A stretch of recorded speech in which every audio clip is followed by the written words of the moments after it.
नमः। ओम लंबोदराय नमः।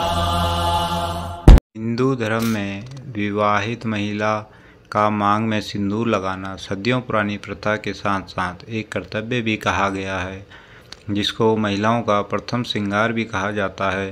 विवाह तभी संपन्न माना जाता है जब पुरुष स्त्री की मांग में सिंदूर भर देता है, तब से वह दोनों वर वधू के रूप में जाने जाते हैं।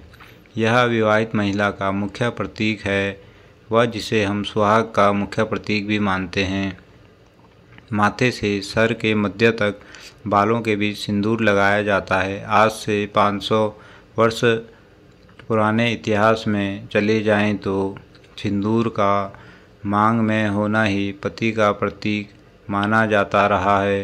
पुरानी प्रथा में सिंदूर नहीं लगाने वाली महिला को संदेहजनक रूप से जाना जाता रहा है। मतलब सिंदूर नहीं तो पति की महिमा नहीं। संसार में किस स्त्री को पति का सौभाग्यवान होना पसंद नहीं होगा। इस वीडियो में आगे देखते हैं सिंदूर से जुड़े खास नियम और ख़ास उपाय। इससे पहले अगर आपने हमारी वीडियो को लाइक, शेयर और सब्सक्राइब नहीं किया है तो प्लीज़ कर लें, ताकि ऐसी अन्य वीडियो सत्यता के साथ आपको दिखाते रहेंगे। और कमेंट में उमा शंकर को याद करना ना भूलें। नियम: सिंदूर लगाने से पति की उम्र लंबी होती है और पति धनवान और भाग्यवान रहता है। आज के समय में कई स्त्रियों को बिना सिंदूर के भी देखा जाता है। मेरी नज़र में इसका विशेष कारण यह हो सकता है कि उन महिलाओं को सिंदूर के महत्व के बारे में ज्ञान नहीं है, जिसके कारण वह अनजाने में कई गलतियां भी कर बैठती हैं। इसमें एक बात बहुत ज़्यादा ध्यान देने वाली है, ब्यूटी पार्लर आदि में कभी भी मांग नहीं भरनी चाहिए और अन्य किसी भी महिला या लड़की से कभी भी सिंदूर न लगवाएं, चाहे वह आपकी माता या बहन ही क्यों न हो। प्रायः देखा गया है कि ब्यूटी पार्लर वाली महिलाएं ग्राहक महिलाओं को सजाने संवारने के दौरान सिंदूर लगा देती हैं, जो कि पौराणिक धर्म ग्रंथों, शास्त्रों और वास्तु के अनुसार बड़ा ही अशुभ भी माना जाता है। अतः कहीं भी सिंदूर अपने हाथ से ही लगाएं। हिंदू धर्म में मान्यताओं के अनुसार सिंदूर लगाने के कई मुख्य नियम हैं, जिसका पालन करना अनिवार्य है। सिंदूर अधिकतम 5 इंच और कम से कम 1.5 इंच लंबा जरूर लगाना चाहिए। चाहे आप सिंदूर को अपने बालों से ढक दें, अगर अपने आप बालों से ढक जाए तो कोई बात नहीं, लेकिन आपको जानबूझकर सिंदूर को अपनी चुन्नी, पल्लू या बालों से नहीं ढकना चाहिए। ऐसा करने से आपके पति का भाग्य भी ढक जाता है। सिंदूर का लाल रंग शक्ति का द्योतक होता है। स्त्री की शक्ति, विवेक और बल उतना ज़्यादा जागृत रहता है। महिला जितना ज़्यादा सिंदूर लगाती है, सिंदूर का लाल रंग शक्ति का प्रतीक माना जाता है और मांग में भर जाने पर विवेक और बल को जागृत कर देता है। सिंदूर को रिश्ते की मजबूती का भी प्रतीक माना जाता है। माता पार्वती, लक्ष्मी व सरस्वती माथे पर सिंदूर लगाती हैं, इसलिए माता भगवती को सिंदूर चढ़ाया जाता है। विशेष बात ध्यान दें, अगर मंदिर में कभी श्रृंगार चढ़ाएं तो सिंदूर जरूर चढ़ाएं। चाहे अन्य श्रृंगार आप किसी कारणवश न भी चढ़ा पाएँ तो सिंदूर जरूर चढ़ाएं। मात्र एक सिंदूर चढ़ाने से ही आपका पूरा श्रृंगार चढ़ावा माना जाता है और माता भगवती प्रसन्न होती हैं। सुहागन महिलाओं को प्रत्येक पूजा पाठ और शुभ अवसर के दिन मांग जरूर भरनी चाहिए। करवा चौथ, वट सावित्री व्रत और ऐसे अन्य व्रत पर सिंदूर लगाना अति आवश्यक और व्रत का नियम भी है। सुहागन स्त्री द्वारा बिना सिंदूर लगाए कोई भी पूजा पाठ कभी भी नहीं करना चाहिए। ऐसा पूजा पाठ कभी भी सफल नहीं होता है, बल्कि उसका दोष भी लग सकता है। मेरी बहनों, इस बात को कभी भी नज़रअंदाज मत करना और माँ भगवती को चढ़ाया गया सिंदूर अपने माथे पर लगाने से पति आयुवान और कीर्तिमान होता है और पति के रोगों का नाश होता है और पति की रक्षा होती है। इसके साथ यह बात भी जरूर जान लेनी चाहिए, सिंदूर का पूरा लाभ उसे नियम पूर्वक लगाने से ही मिलता है। नियम बहुत आसान है और महाफलदायक है। इसके नियम इस प्रकार हैं। सिंदूर हमेशा नाक की सीध से ही लगाना चाहिए। टेढ़ी मेढ़ी मांग भरने से पति को जीवन में संघर्ष अधिक करना पड़ता है। सिंदूर रोज यानी हर दिन प्रातःकाल लगा लेना चाहिए। आधे दिन यानी दिन के 1200 बजे से पहले तो ज़रूर लगा लेना चाहिए। हर दिन सिंदूर लगाने से गृह कलेश खत्म होता है और परिवार में प्रेम उतना ज़्यादा बना रहता है। चूँकि सिंदूर शक्ति का प्रतीक है, रोज़ सिंदूर लगाने से वह शक्ति आपके पति को रोज़ रक्षा करेगी। जिस दिन आप सिंदूर नहीं लगाएंगी उस दिन उनकी रक्षा उनके अकेले के भाग्य तक ही सीमित हो जाती है। इसलिए पति की आयु बढ़ाने में सिंदूर की भूमिका को अहम बताया गया है। विवाहित महिला भूलकर भी किसी और महिला द्वारा दिया गया सिंदूर कभी प्रयोग न करें। हमेशा अपना स्वयं का खरीदा हुआ सिंदूर या पति द्वारा लाया गया सिंदूर या मंदिर से आशीर्वाद के फल स्वरूप पाया गया सिंदूर ही लगाना चाहिए। इन 3 सिंदूर के अलावा और किसी भी प्रकार का सिंदूर न लगाएं। अन्य प्रकार के सिंदूर को लगाने से पति पत्नी में प्रेम कम हो जाता है और पति की विवेक शक्ति दुर्बल हो जाती है। ऐसा करना अशुभ भी होता है और सिंदूर कभी भी उधार में न लाएं। नमक और सिंदूर कभी भी दूसरे का और उधार का नहीं प्रयोग करना चाहिए। यह आपके परिवार को कर्जदार और रोगी बनाता है और दुर्भाग्य की ओर ले जाता है। सिंदूर लगाते समय अगर सिंदूर की डब्बी यानी सिंदूर अगर गिर जाए तो उसे कभी भी डस्टबिन या पानी में न डालें। ऐसा कभी न करें। ना ही गिरा हुआ सिंदूर वापस डबिया में डालें। गिरा हुआ सिंदूर सम्मानपूर्वक उठाकर शास्त्रानुसार शिव पार्वती को हाथ जोड़कर किसी शुभ वृक्ष के नीचे उस गिरे हुए सिंदूर को डबिया समेत डाल दें। गिरा हुआ सिंदूर कभी भी माथे पर न लगाएं। सिंदूर गिरना अपशगुन माना जाता है।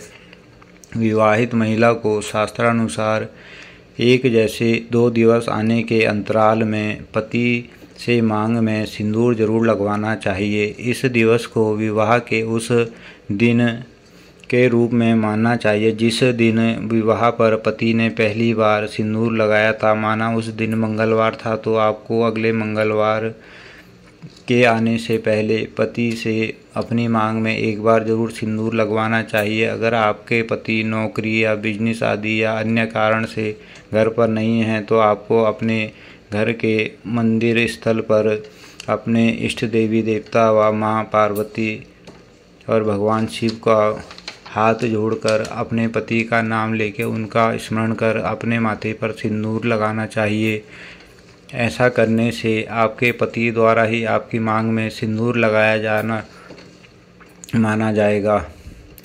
पति पत्नी की मांग को रोज़ सिंदूर से भर सकते हैं। पति द्वारा पत्नी को रोज़ सिंदूर लगाया जा सकता है। ऐसा करने से आपकी पत्नी के सिंदूर को भगवान शिव की और भी ज़्यादा शक्ति प्राप्त होती है। विवाह के समय पति द्वारा प्रथम बार भरा गया सिंदूर अपने घर पर संभालकर हमेशा के लिए रख दें। जैसे कोई डब्बी है जिस डब्बी से विवाह के समय आपको आपके पति ने सिंदूर लगाया है तो बचे हुए सिंदूर को आप संभाल कर रख दें। उस सिंदूर को कुछ दिन तो आप लगातार लगाएं। उसके बाद जो सिंदूर बच जाएगा उसे डब्बी में रहने दें और किसी कपड़े में बांधकर घर के अलमारी या संदूक आदि में कपड़े से बांधे हुए उस पोटली को रख दें। उस सिंदूर को 3 वर्ष में एक बार जरूर लगाएं। इस सिंदूर को विशेष मुहूर्त, करवा चौथ व्रत, वट सावित्री व्रत, नवरात्र व्रत आदि पर एक दिन अवश्य अपनी मांग में लगाएं। अगर विवाह में प्राप्त हुआ सिंदूर ज़्यादा है तो वर्ष में एक बार जरूर लगा लेना चाहिए। लेकिन एक बात हमेशा ध्यान रखें कि 3 वर्ष में एक बार आपको ज़रूर लगाना है। यह एक रामबाण उपाय है जिससे आपके परिवार की समस्त सुख समृद्धि, खुशियाँ और पति की आयु हमेशा बनी रहेगी। सिंदूर कभी भी गीले सर पर न लगाएं।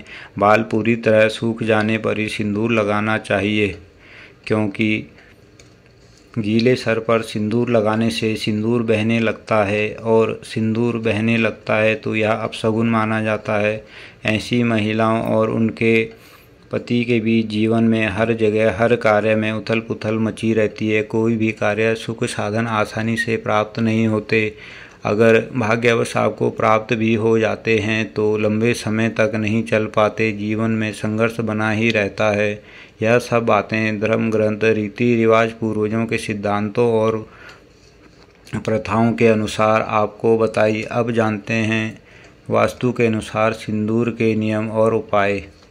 अगर आपके पति के साथ आपका ग्रह कलेश बना रहता है तो इस दोष को दूर करने के लिए अपने घर के मंदिर में अपने कुल देवी देवता को हाथ जोड़कर माँ पार्वती, भगवान शिव की आरती करके शुद्ध सरसों के तेल में सिंदूर मिलाकर स्वास्तिक का चिन्ह बनाएं। पति की लंबी आयु की कामना करते हुए मंदिर के सामने ही इस स्वास्तिक चिन्ह को बनाएं।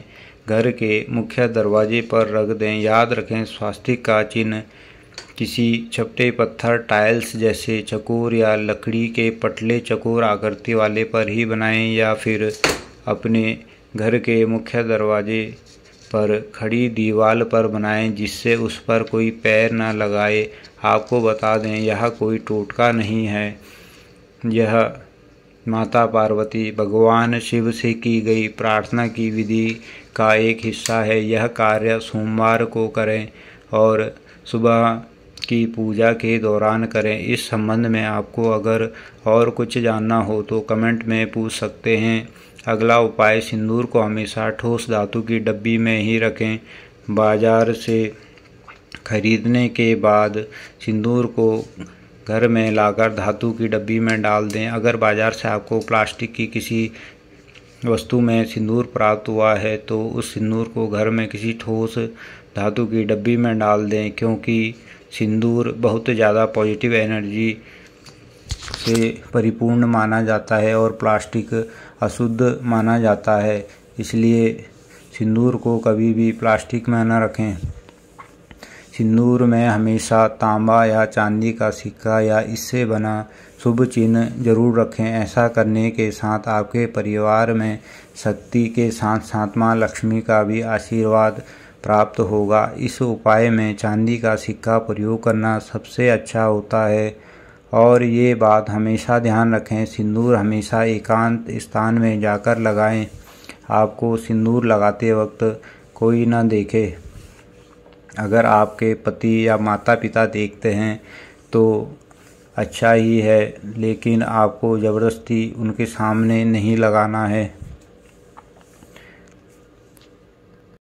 अगर आप अन्य किसी और के सामने सिंदूर लगाते हैं या आपके परिवार से बाहर का कोई व्यक्ति आपको मांग में सिंदूर भरते देखता है तो आपकी नज़र यानी आपकी आंखों की रोशनी और बुद्धि कमज़ोर होने लगती है। सिंदूर को हमेशा बच्चों से व खाद्य पदार्थों से दूर रखें। सिंदूर मुंह में जाने से बच्चों की आवाज़ भी जा सकती है। सिंदूर लगाते समय अगर अपने आप आपके नाक या मुंह के अन्य हिस्सों पर गिर जाता है तो यह शुभ माना जाता है, लेकिन स्वयं गिराने की कोशिश न करें। 16 श्रृंगार के विधि, नियम और उपाय आपको बताएंगे सत्य प्रमाण के साथ अगली वीडियो में। तो प्लीज़ चैनल को सब्सक्राइब, लाइक ज़रूर कर दें। और इस वीडियो में कही गई हर बात मेरे जीवन के अध्ययन में हिंदू धर्म की प्रथा, धर्मशास्त्र के आधार पर सत्य है। कृपया आप सभी अपने पारिवारिक सदस्यों, दोस्तों तक इस वीडियो को ज़रूर शेयर करें। वीडियो में समय देने के लिए आपको धन्यवाद।